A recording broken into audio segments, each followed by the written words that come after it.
Bonjour et bienvenue dans l'émission de voyance. Christophe, votre voyant, répond à toutes vos questions. Il s'appuie pour cela sur les tarots et sur son étonnante faculté d'intuition.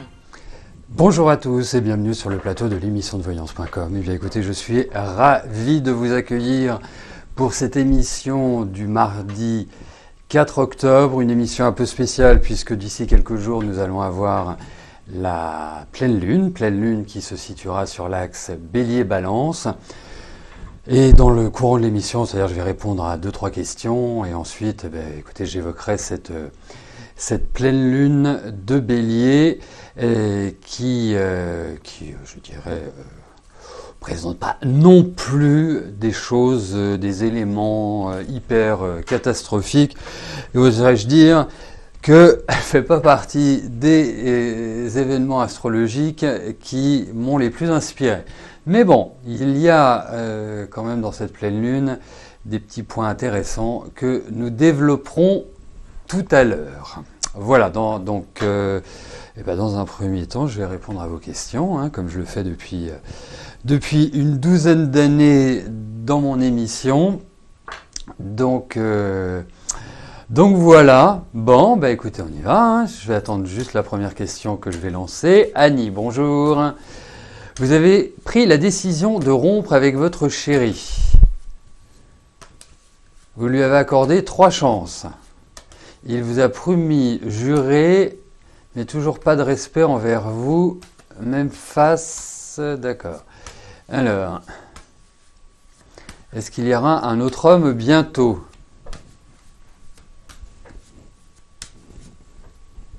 Allez, voyons sur le plan affectif ce qui ressort.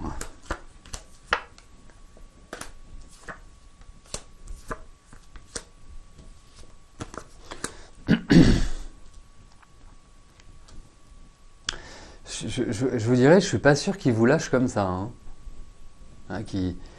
Ok, vous avez décidé de rompre, de mettre un terme à cette relation, mais lui, c'est pas certain qu'il l'entende ainsi. Bon, bref, ça, c'est pour la petite histoire.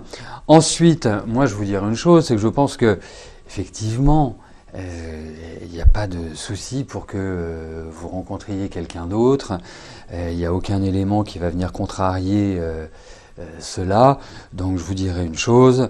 Pour moi, ça va quand même dans la bonne direction sur le plan affectif.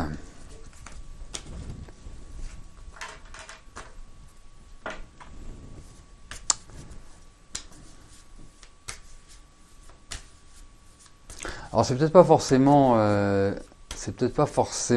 tout de suite, mais en tout cas comment dirais-je, les astres me paraissent, puisqu'on est en pleine astrologie aujourd'hui, les astres me paraissent quand même plutôt favorables pour vous. Marlène, bonjour. Vous travaillez beaucoup avec une clientèle belge. Est-ce que la clientèle locale va s'agrandir ? Allez.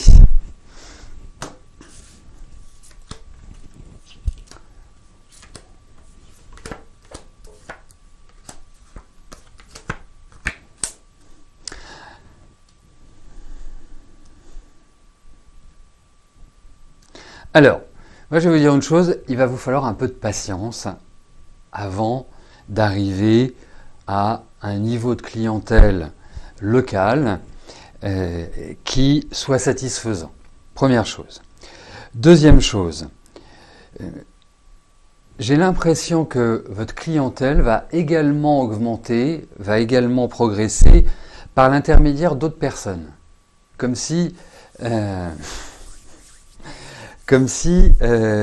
c'était ce qu'on peut appeler des prescripteurs par exemple, ou des relais, ou je ne sais quoi. Mais en tout cas, je pense qu'il va falloir quelques mois avant qu'elle s'agrandisse. Je pense que le printemps va être une phase qui me paraît extrêmement intéressante pour vous. Donc voilà, donc globalement je vous dirais oui, elle va s'agrandir. Après c'est juste une question de temps. Voilà.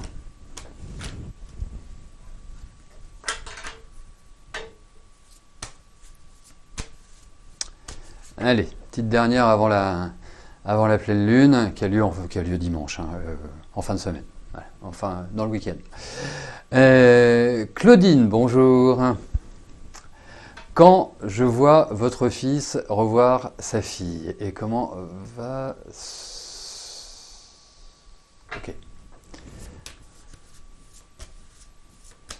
Bon, déjà, on va regarder pour votre fils revoir sa fille. Après, quand...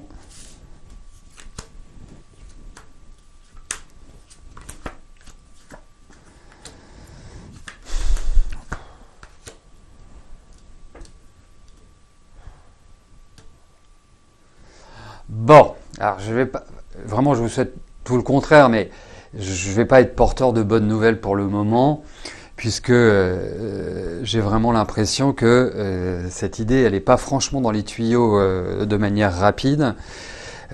On sent qu'il y a une espèce de résistance, hein, ou en tout cas espèce de chape de plomb qui empêche réellement cet événement d'arriver. Il y a encore des combats, enfin si vous voulez, c'est un peu Beyrouth quoi, hein, c'est un peu une énergie qui est pas extraordinaire pour vous dire oui. Donc pour l'instant, je ne pense pas que votre fils puisse revoir rapidement votre petite fille, donc sa fille.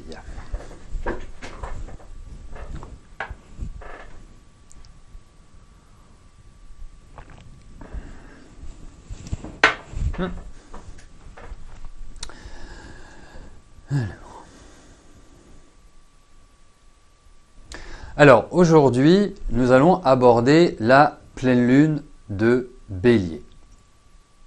Déjà, avant toute chose, à quoi correspond une pleine lune sur le plan astrologique? C'est le moment exact où le Soleil et la Lune sont en opposition, c'est-à-dire qu'ils sont dans des signes opposés, l'une en face de l'autre. Les pleines lunes, il y en a à peu près 12 ou 13 par an, donc ce n'est pas un événement extraordinaire, mais c'est un événement qui est à noter puisque selon l'endroit, donc les signes dans lesquels cette pleine lune va se trouver, eh bien cela apportera une signification par rapport à tel ou tel domaine. Là, nous nous situons sur l'axe Bélier-Balance. Et cet axe correspond à notre individualité, correspond aux autres, au contrat, et qu'il soit d'une nature professionnelle ou d'une nature privée. Et d'une manière générale, le Bélier représente toujours nos modes d'action et la Balance représente nos modes de coopération. Donc, cette pleine lune va mettre en relation les autres et nous dans son ensemble. Alors, une pleine lune est toujours une énergie extrêmement puissante, extrêmement forte. Vous le constaterez, 2 jours avant, 2 jours après, nous pouvons ressentir, selon bien évidemment notre thème astral, nous pouvons ressentir une certaine tension, une certaine nervosité, des problématiques de sommeil, une irritabilité un peu plus marquée que d'habitude. Donc c'est pour cela que lors d'une pleine lune, il est toujours intéressant de ne pas trop se mettre en avant, de ne pas être d'une certaine manière dans l'exagération, puisque cette pleine lune a une tendance à faire gonfler les situations de la vie.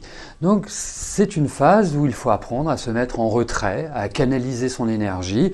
Très bonne période pour faire par exemple de la méditation, pour faire du tai chi, pour faire des sports qui vont nous permettre, ou des activités sportives qui vont nous permettre de nous centrer.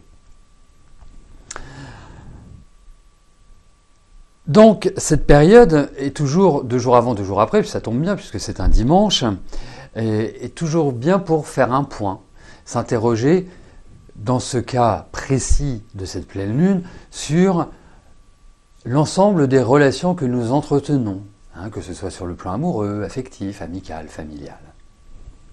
Donc c'est une sorte de mise au point importante.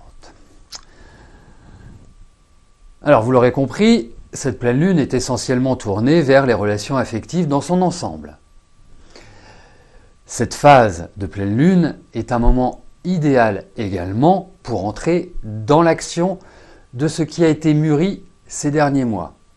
Et bien évidemment, selon notre énergie personnelle, cela peut représenter une excitation exagérée, l'envie d'en découdre avec les autres, ou tout simplement accentuer notre maîtrise, voire être à la limite de la froideur.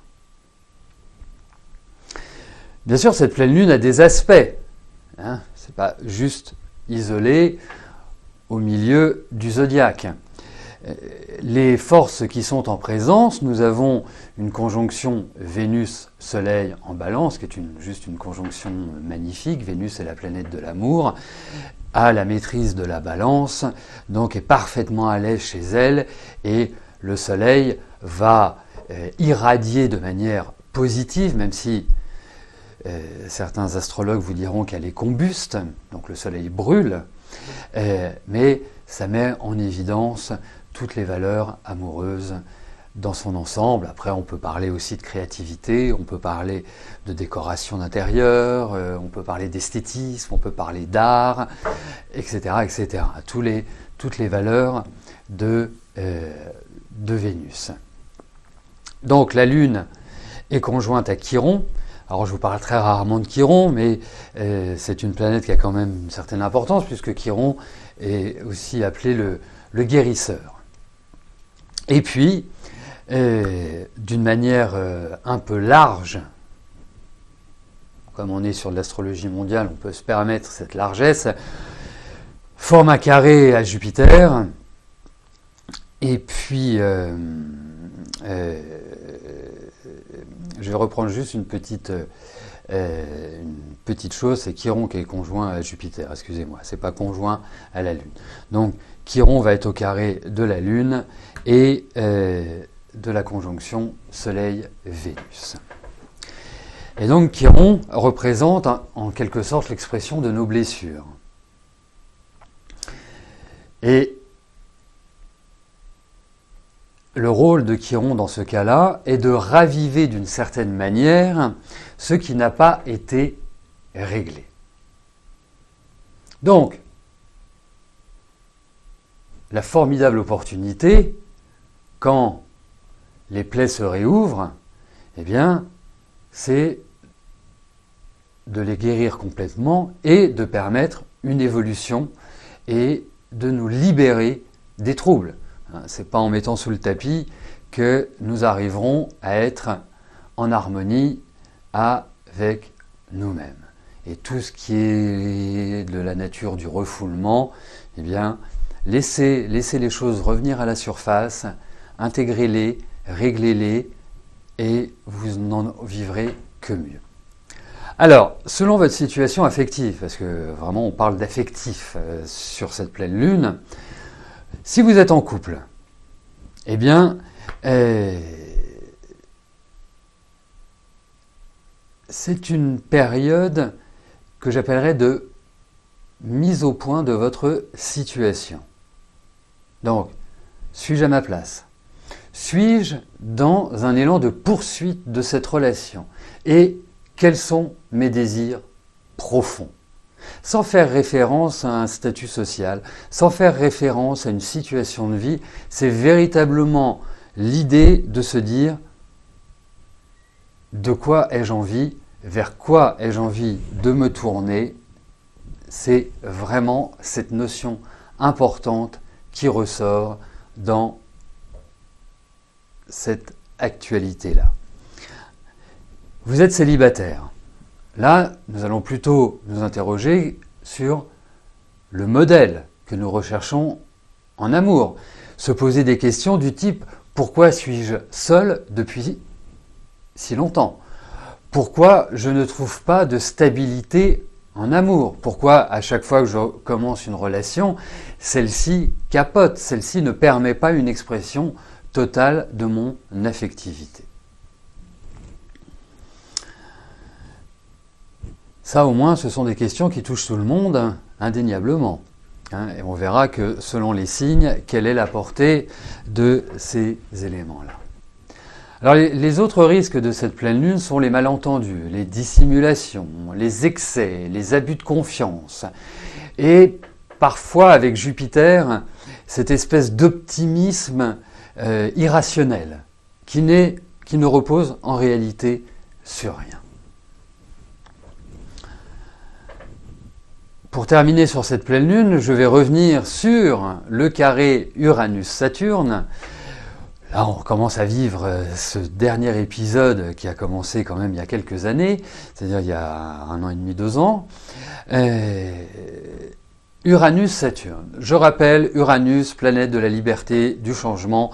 Saturne, planète de la restriction, du temps, de la frustration, de tout ce qui peut nous obliger dans la vie, de tout ce qui peut nous contraindre dans l'existence. Mais reconnaissons-lui quand même une qualité à Saturne, c'est qu'il peut nous en faire baver, mais in fine, il nous apporte vraiment la route qui nous correspond. Ça ne veut pas dire qu'on a envie de prendre cette route, mais c'est la route qui nous correspond.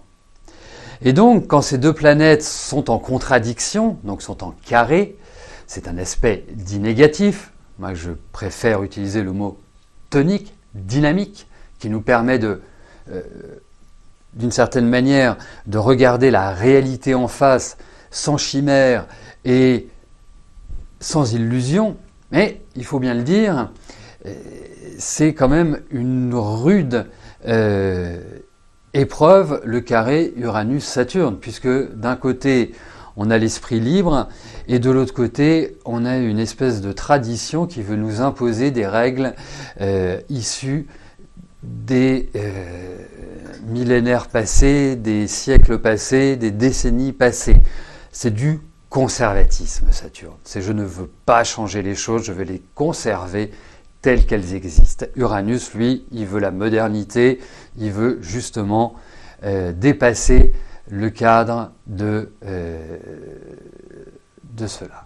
Donc, forcément, ça va créer des entraves, ça va créer des problématiques par rapport à nos désirs, par rapport à nos projets, par rapport à nos ambitions personnelles. Et avec un tel aspect, il est tout à fait préférable de travailler sur la patience, sur la capacité à analyser ce qui sera effectivement bon pour nous. Et j'ajouterais que la rationalité est le meilleur atout pour ne pas se fourvoyer. Voilà pour cette pleine lune. Alors si on regarde les signes ou les ascendants, bien évidemment, il y a plusieurs groupes, comme toujours, même si je trouve que cette pleine lune n'est pas virulente, n'est pas violente, n'a pas des aspects qui vont être radicaux dans le sens nous créer des troubles immenses, des problématiques ingérables, des aspects relationnels inextricables. Enfin, vraiment, je trouve que cette pleine lune est plutôt, voilà, il y a un côté un peu soft. On n'a pas les planètes comme Pluton ou Mars qui vont exprimer une certaine violence. À part, comme je vous disais, l'opposition entre Jupiter-Mercure et Lune-Vénus, on ne peut pas dire que ce soit, et puis le carré de Chiron, on ne peut pas dire que ce soit extrêmement violent. Alors, je vais commencer par les Verseaux, les Gémeaux, les Sagittaires. Moi, je vous dirais qu'une chose, si vous êtes de ce signe-là, ou si c'est votre ascendant, foncez. C'est un moment clé, c'est un moment charnière, pour bien évidemment évaluer les forces en présence et vous mettre en ordre de marche. Les opportunités sont là, il faut les cueillir. Vous serez réellement l'artisan de votre réussite. Et j'ajouterais que les planètes vous poussent vers l'expansion. Passons aux signes cardinaux, donc les balances, les capricornes, les cancers et les béliers. Là, nous rentrons immédiatement dans les questions émotionnelles qui seront extrêmement marquées. Vous allez ressentir de facto une certaine tension intérieure, un sentiment de ne pas être maître de la situation, de ne pas être réellement à votre place, et notamment ceux qui font partie du deuxième et du troisième décan. Sur la fin de la semaine, moi je vous conseillerais de rester tranquillement chez vous, de ranger vos papiers, de faire de la cuisine, de faire ce que vous voulez, mais vraiment pas de prise de tête, pas de discussion houleuse, enfin menant à la houle, plus exactement, parce que le risque d'effusion, le risque d'explosion, le risque de tsunami est quand même réel pour ces deux décans-là. Et pour les premiers décans, moi je dirais poursuivez sur l'énergie de ces dernières semaines. Vous serez beaucoup plus à même de vous imposer et de développer ce que vous souhaitez. Nous allons passer une partie des signes fixes, Taureau, Lion, Scorpion. Alors, je dirais que cette pleine lune, et ça fait longtemps qu'il n'y a pas eu ce type d'événement, n'a pas grand effet ni pour ni contre, c'est plutôt neutre. Donc, il est important de poursuivre votre route, peut-être pas à pas, et surtout pas à pas pour ceux qui font partie des fin du deuxième décan et début du troisième décan, parce que je vous parlais initialement d'Uranus et de Saturne.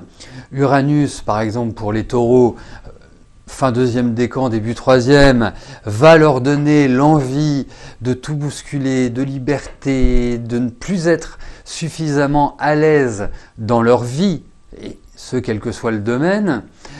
Si on prend les lions fin deuxième, début troisième décan, eh bien, ils vont un peu se sentir à l'étroit, ils vont avoir un peu l'impression qu'on veut les brider, qu'on ne les écoute pas assez et qu'on veut uniquement les contraindre. Voilà. Mais à part ça, je dirais que c'est une période qui est plutôt propice à la mise en place des projets, et véritablement, j'encourage tout le monde, de manière générale, à foncer ce mois-ci, parce que les événements astrologiques qui nous attendent sont pas hyper fun d'ici peu de temps, mais ça on le verra plus tard.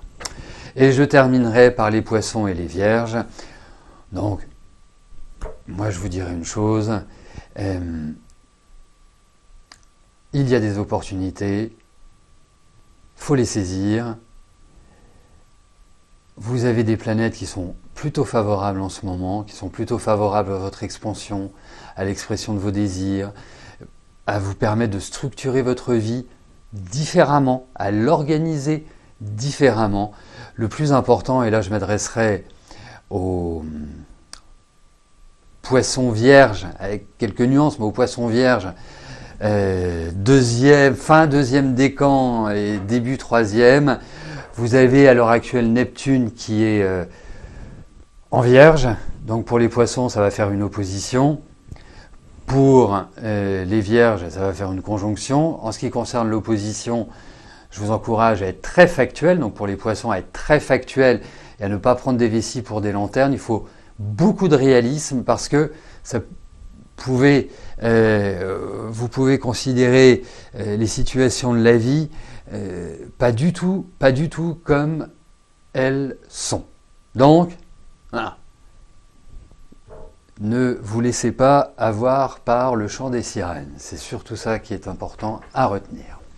Voilà, écoutez, nous arrivons au terme de cette présentation de la pleine lune de Bélier qui aura lieu le dimanche 9 ou 10, en tout cas c'est dans cette zone-là. Profitez-en pour la réécouter d'ici quelques instants sur Instagram et d'ici demain sur le site www.émissiondevoyance.com. Bien évidemment, d'ici 2 petites semaines, un petit peu plus, 18 jours, je vous parlerai de la pleine lune, de la nouvelle lune, pardon, et surtout, notez que je vais essentiellement vous parler, parce que c'est un phénomène qui n'est pas si fréquent et qui peut avoir une portée assez forte dans l'énergie de la vie, c'est la rétrogradation de Mars.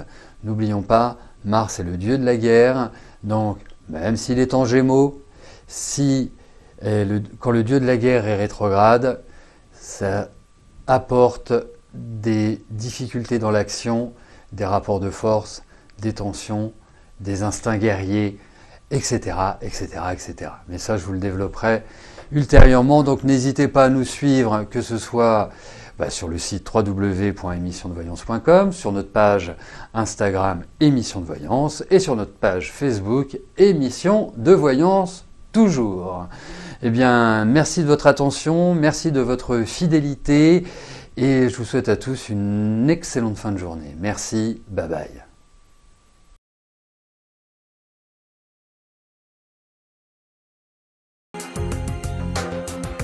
N'oubliez pas que du lundi au vendredi, à partir de 13h30, je réponds en direct à vos questions sur le site de l'émissiondevoyance.com et j'aborde avec vous tous les sujets qui vous tiennent à cœur.